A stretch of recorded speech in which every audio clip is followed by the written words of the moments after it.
The first real cold front of the season rolled through Temecula the week after Jenna saw Ryan. The sky stayed gray, and the air smelled like rain and eucalyptus.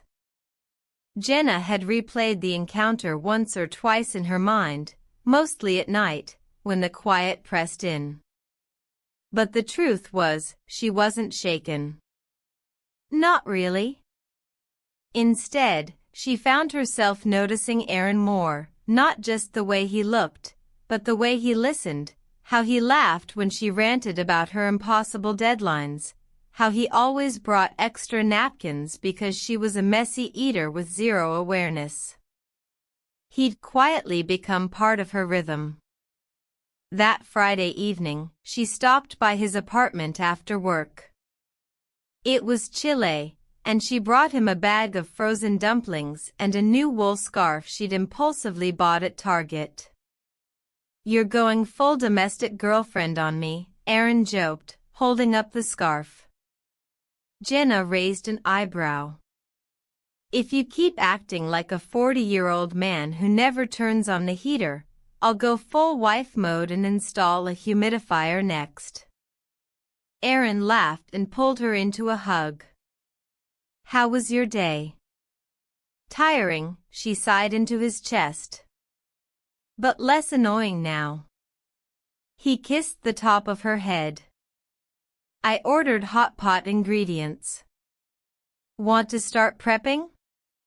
They moved easily around the kitchen, chopping vegetables, setting the table, and arguing over whether tofu skin was superior to frozen tofu. Jenna, yes; Aaron, never. Over dinner, between sips of warm broth and bites of enoki mushrooms, Aaron set down his chopsticks and looked at her carefully. "I was thinking," he said slowly, "maybe we could go away for New Year's Eve. Just the two of us." Jenna blinked. "Like, travel?" "Yeah. Nothing crazy. Maybe a weekend in Santa Barbara. Or Joshua Tree. Just somewhere quiet." Jenna hesitated. Not because she didn't want to, but because it felt real. Intentional. Like the kind of thing couples who'd crossed into the next stage of commitment did. "I'd like that," she said, trying not to overthink. "Sounds peaceful." Aaron smiled. "It's a plan, then." After dinner, they curled up on the couch, the heater humming softly. She told him about a minor client meltdown at work, and he told her about a colleague who'd spilled coffee on a closing document. They laughed, shared updates, fell quiet again. And then, without preamble, Jenna said, "I ran into Ryan last week." Aaron didn't tense. He didn't flinch. He just looked at her and nodded. "You okay?" "I am," she said honestly. "I was surprised, but not sad. It just reminded me of how far I've come. How different everything is now." Aaron wrapped his arm around her. "I'm glad you told me. I'm glad you didn't get weird about it."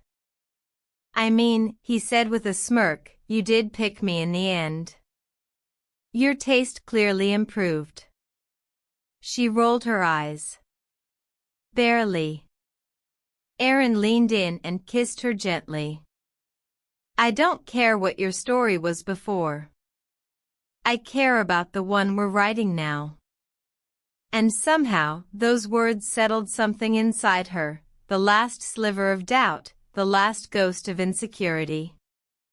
Later, as she was packing up to leave, Aaron pulled her back toward him and whispered, "Hey. Stay." She looked at him. "You sure?" "I've been sure," he said. "I just want you close." So she stayed. Not because she had to, but because she finally wanted to.